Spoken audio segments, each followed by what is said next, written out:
ओम नमः शिवाय। आज की इस कथा में हम बृहस्पति व्रत कथा का श्रवण करते हैं। तो आइए सुनते हैं बृहस्पति व्रत कथा। प्राचीन समय में एक बहुत ही निर्धन ब्राह्मण था।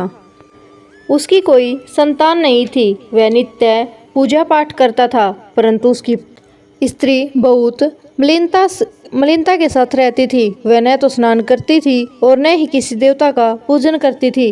प्रातःकाल उठते ही सर्वप्रथम भोजन करती, बाद में कोई अन्य कार्य करती थी।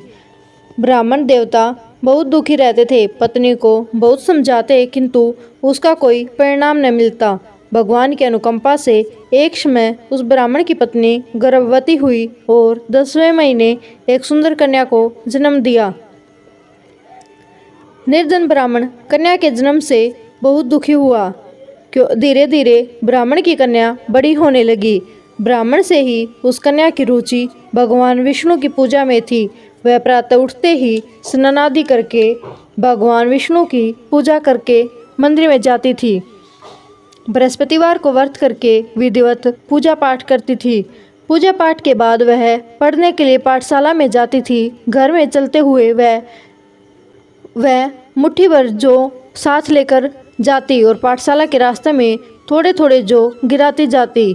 जब वह पाठशाला से घर लौटती तो जो के वह दाने सोने में बदले हुए मिलते थे। लड़की सभी सोने के दाने बीन लाती थी। एक दिन जब वह सोने के दानों को साफ कर रही थी तो उसकी माँ ने कहा, बेटी, सोने के दाने साफ करने के लिए सोने का सूप भी होना चाहिए। अगले दिन बृहस्पतिवार था। उसने भगवान बृहस्पति देव की पूजा करते हुए प्रार्थना की, हे भगवान, यदि मैंने आपका व्रत विधिवत किया है तो मुझे सोने का सूप दे दो। भगवान ने उसकी मनोकामना पूरी करने का वचन दिया। पाठशाला से लौटते समय उसे रास्ते में सोने का सूप पड़ा हुआ मिला। घर लौटकर सोने का सूप अपनी माँ को दिखाकर वह सोने के दाने साफ करने लगी। उसी समय नगर का राजकुमार उसके घर के पास से गुजरा।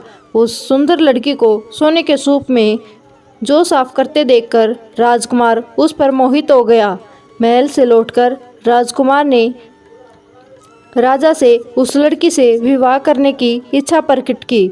तो राजा ने ब्राह्मण को महल में बुलाकर राजकुमार से उसकी लड़की के विवाह की बात कही। ब्राह्मण तैयार हो गया। धूमधाम से उस लड़की का विवाह राजकुमार से हो गया। दुल्हन बनकर ब्राह्मण की लड़की महल में चली गई। लड़की के चले जाने से ब्राह्मण फिर निर्धन हो गया। उसे कई दिन तक भोजन नहीं मिलता था। बहुत दुखी होकर ब्राह्मण ने एक दिन अपनी लड़की के पास गया। अपने पिता से निर्धनता का समाचार सुनकर उसे बहुत धन देकर पिता को विदा किया। उस धन से ब्राह्मण के कुछ दिन तो आराम से गुजर गए, लेकिन जल्दी ही फिर भूखे मरने की हालत हो गई। ब्राह्मण अपनी लड़की से धन लेने के लिए फिर महल में पहुंचा। लड़की ने पिता की बुरी हालत देखकर कहा, पिताजी, आखिर आप कब तक मुझसे धन लेकर जीवन यापन करेंगे? आप कोई ऐसा उपाय क्यों नहीं करते जिससे आपका घर धन संपत्ति से भर जाए? ब्राह्मण ने कहा, मैंने तेरी माँ को बहुत समझा लिया, पर उसकी समझ में नहीं आता। उसका फूहड़पन नष्ट हो तो घर की निर्धनता भी दूर हो जाएगी। जब कुछ सोचकर लड़की ने पिता से कहा, पिताजी, आप कुछ दिनों के लिए माँ को मेरे पास छोड़ जाओ। तब कुछ सोचकर लड़की के पास महल में छोड़ आया। लड़की ने अपनी माँ से कहा, माँ, तुम कल प्रातः उठकर स्नान आदि करके भगवान बृहस्पति देव विष्णु जी की पूजा अवश्य करना। पूजा करने के बाद तुम्हारी निर्धनता अवश्य दूर हो जाएगी। लेकिन उसकी माँ ने उसकी कोई बात नहीं मानी। जब क्रोधित होकर लड़की ने अपनी माँ को एक कक्ष में बंद कर दिया।